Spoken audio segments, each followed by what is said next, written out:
Eh bien, salut tout le monde, on se retrouve aujourd'hui pour une vidéo de présentation d'une réplique. Il s'agit ici de la réplique principale que j'utilise le plus souvent lors de mes parties d'Airsoft. Donc on a ici un M4 VFC qui a été acheté en octobre 2014, donc une réplique qui a bientôt 10 mois. Je crois qu'elle les a les 10 mois d'ailleurs. Donc elle a été achetée sur Airsoft Entrepôt pour un prix de 350 euros. Bien sûr, pas avec ce camo là, pas avec les accessoires que vous voyez ici, complètement nu et noir. Et donc je vais vous faire une petite présentation de l'externe, de l'interne, ensuite vous donner mon avis. Donc pour l'externe, on a une poignée GP qui a été achetée sur Airsoft Entrepôt également pour une quinzaine d'euros. Donc vraiment très ergonomique et on l'a très bien en main. Je la privilégie car elle est plus discrète, plus épaisse et contrairement aux poignées classiques qu'on a l'habitude de voir sur l'M4 longue et fine, je trouve qu'elle tire mieux en main. Ensuite, la lampe que vous voyez ici, je ne saurais pas du tout vous donner la marque. J'ai acheté pour une vingtaine d'euros sur Amazon et franchement, ça éclaire. C'est un petit phare quoi. Ça éblouit. Il y a plusieurs modes de luminosité. Il y a le strombo. Bon, faire gaffe avec les épileptiques hein, bien sûr. Hein. Mais ça éclaire et ça n'a pas du tout envié les Surfire qui coûtent la peau du cul. Hein. Ensuite, on a une réplique de Trigicon, donc un ACOG, acheté sur Heritage Airsoft pour une soixantaine d'euros. Donc avec plusieurs degrés de luminosité en rouge et en vert. Je crois qu'il y a 5 degrés par couleur. Et donc voilà, ça suffit amplement pour notre activité, hein, pas besoin de se ruiner à prendre un vrai Trigicon, on n'est pas des soldats d'élite, on est des airsofters, faut pas l'oublier. Pour l'externe, donc oui, il y a aussi le camo que vous voyez ici, donc c'est un paint job qui a été réalisé par la boutique Spec Ops à Poissy.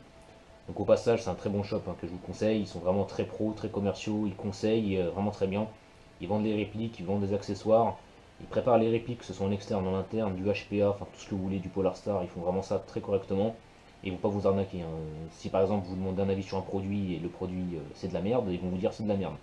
Ils vont pas vous dire oui c'est bien, achète-moi ça, tu me donnes l'argent, puis dans 2 mois tu reviens, il y a un problème. Non, enfin ils sont pas comme ça. Donc je vous le conseille. En l'occurrence ici, donc, il s'agit d'une peinture qui a été faite donc, par cette boutique avec une bombe de peinture FDE, donc Dark Earth de la marque Swiss Arms. C'est une très bonne peinture, je vous la conseille, elle sèche vraiment très vite, c'est hallucinant, enfin vous l'appliquez, vous allez boire un café, vous allez fumer une clope pendant 5 minutes, vous revenez, le truc est sec quoi. Pas besoin de mettre deux-trois couches, même une seule vraiment très bien faite, si ça bave pas, il n'y a pas besoin de faire plusieurs couches et d'attendre de 3 heures entre les couches, c'est vraiment très rapide et spontané. Ensuite, donc pour faire le petit effet usé que vous voyez ici sur la crosse, sur la poignée, tout ça sur les zones logiques, c'est-à-dire où il y a les frottements de main, vous utilisez tout simplement un chiffon de l'acétone et vous frottez, vous voulez faire l'effet que vous voulez, si vous voulez faire un cercle, enfin une rayure, enfin après ça vous le voir quoi. Mais non, c'est vraiment de la très bonne peinture, ça s'écaille pas, j'ai joué la semaine dernière, enfin dimanche dernier sur Bookbank, le temps n'était pas vraiment super top, il a flotté, la flotte est tombée sur la réplique, la peinture s'est pas écaillée, il n'y a pas de bavure, il n'y a pas de couleur de peinture, enfin, et en plus ça fait un moment qu'elle est faite, hein, ça doit faire un bon 3-4 mois. Pour l'externe, c'est tout, après c'est seulement ces accessoires là que vous voyez que j'ai rajouté, et la peinture, et tout le reste est d'origine. Le corps, la crosse, le canon, tout est d'origine. Pour l'interne, alors, on va commencer par le moteur. J'ai mis un SHS High Torque, donc je l'ai remplacé à la place du moteur VFC d'origine qui est un S-Speed qui est quand même assez mou, car il est fait pour la cadence, hein. C'est sûr qu'en automatique, le machin ça part, quoi, ça envoie quand même pas mal de billes à la seconde. Mais je joue en semi comme la majorité des airsofters le font actuellement, hein. C'est le semi qui est privilégié, c'est mieux au niveau économie de billes, réalisme également car les associations comme la World Traeger l'imposent et c'est pas plus mal. Donc le high torque, voilà, le SHS high torque est vraiment un moteur bien coupleux, ça me confère une bonne réactivité, des tirs en semi assez rapides. Et franchement, pour le prix, quoi, c'est l'un des meilleurs moteurs. Hein. Je pense que je suis pas le premier à faire le feedback dessus et la réputation n'est plus à faire. Ensuite, j'ai mis un piston de la même marque SHS 15 dents métal avec la deuxième dent qui a été limée pour corriger le souci de l'angle d'engagement. Dessus, j'ai mis une tête de piston Hero Airsoft, donc c'est une tête assez chère quand même, hein, ça coûte 16 euros. Donc oui, 16 euros, vous allez me dire ça fait cher pour une tête de piston, pour un truc qui fait 2 mm de diamètre, enfin 2 cm de diamètre, ça fait mal. Mais voilà, c'est de l'alu, il y a deux joints toriques et c'est ces deux joints toriques qui vont faire la différence. C'est-à-dire que là, la réplique, elle est vraiment étanche. Enfin, l'étanchéité est vraiment surprenante. Vous tirez, moi j'ai testé la dernière fois au Crony à Ziangar. J'ai passé la réplique au Crony sur 5 tirs. 340 à 342 fps. Donc 2 fps de différence, c'est vraiment... enfin, franchement, moi j'ai jamais vu une réplique aussi régulière en puissance. La majorité des membres de ma team, quand ils passent leur réplique au chronie, c'est entre 340, 360, voire 370.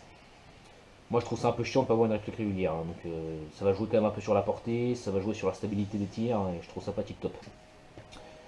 Pour finir également sur l'étanchéité, j'ai changé le nozzle, donc j'ai mis un Lonex avec un O-ring, contrairement au VFC qui possède un Delta ring, donc je trouve que le flux d'air est beaucoup plus important, et l'étanchéité s'ensuit également.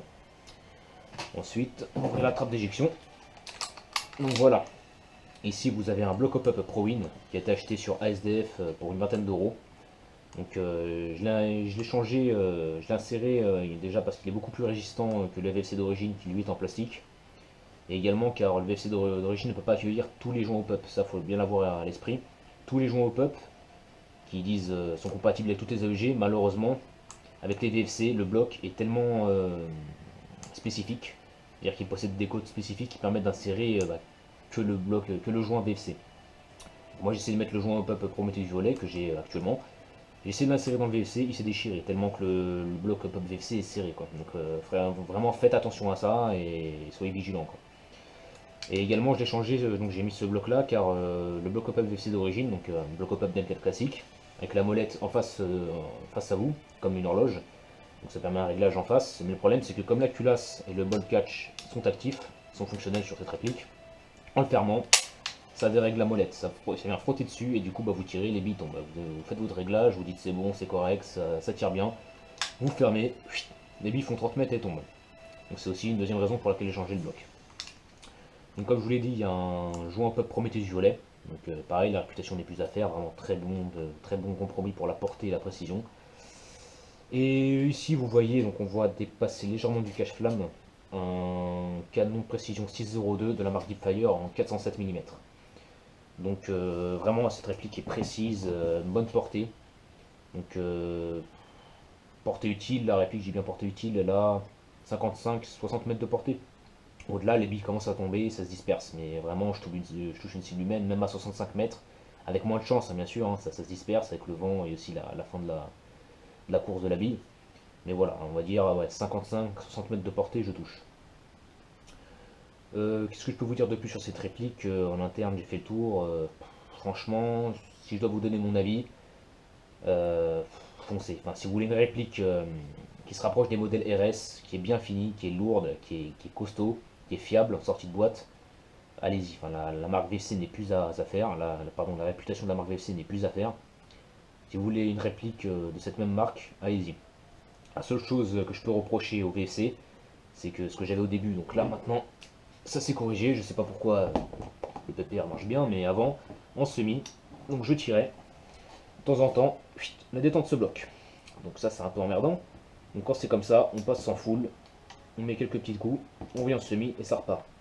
Mais bon, je suis pas le premier, j'ai pas mal de gars dans ma team qui ont une VFC, qui ont aussi un problème comme ça. Après, ce que je peux vous conseiller de faire, c'est lorsque vous démontez la première fois votre gearbox, vous jouez un petit peu légèrement avec le selector plate. Vous mettez peut-être un tout petit peu d'huile siliconée et voilà, ça, il va être un peu plus mou, ça va mieux passer. Des fois, c'est juste ça. Moi, maintenant, j'ai plus ce problème-là. Autre défaut que je peux reprocher à la réplique, c'est peut-être la course de la détente qui est un peu longue. Bon, ça après, ça se corrige et puis la majorité des répliques n'ont pas forcément la détente du système A. Hein. Mais moi, je compte mettre un SCU avec un petit ergo qui permet justement de réduire la course de la détente, ce qui fait que la détente sera pré-engagée et les tirs rapides seront beaucoup plus faciles et ça fatiguera moins aussi le doigt. Sinon, franchement, voilà, allez-y si vous voulez vraiment une bonne réplique fiable, costaud. Allez-y, c'est du VFC, c'est un gros bloc de métal, quoi, ça va pas vous casser dans les mains. Moi, voilà, je privilégie même le full metal si c'est un peu lourd, au moins c'est solide, ça se rapproche du RS. Je suis pas plastique, je suis pas GG par exemple, même si bon, il y en a des répliques en métal GG, mais voilà, ça n'a pas un pet de jeu, mis à part le garde-main qui fait peut-être aller 2 mm de jeu, mais c'est rien du tout quoi. C'est même, voilà, je me suis déjà vautré avec cette réplique, et si vous voyez les rayures hein, sur du béton, mais voilà, ça, on va dire ça comble encore l'effet usé. Hein. Sinon, ça va pas se casser quoi. Si vous êtes un minimum soigneux, vous savez comment tirer, vous savez comment jouer, ça va pas vous casser dans les mains. Donc voilà, je pense avoir fait le tour sur cette réplique. Si vous avez des questions, des conseils à me donner, même en termes de montage vidéo, allez-y, car voilà, je suis quand même tout nouveau sur cette chaîne, sur ma chaîne, et je suis amateur dans la matière. Donc n'hésitez pas, je suis preneur de tout conseil. Si vous avez des interrogations, n'hésitez pas à m'en faire part dans les commentaires. J'y tâcherai d'y répondre au mieux. Donc voilà, d'ici là, je vous dis, moi, portez-vous bien. À bientôt sur ma chaîne pour une nouvelle vidéo. Profitez bien de vos dimanches, jouez bien et bonne journée. Salut!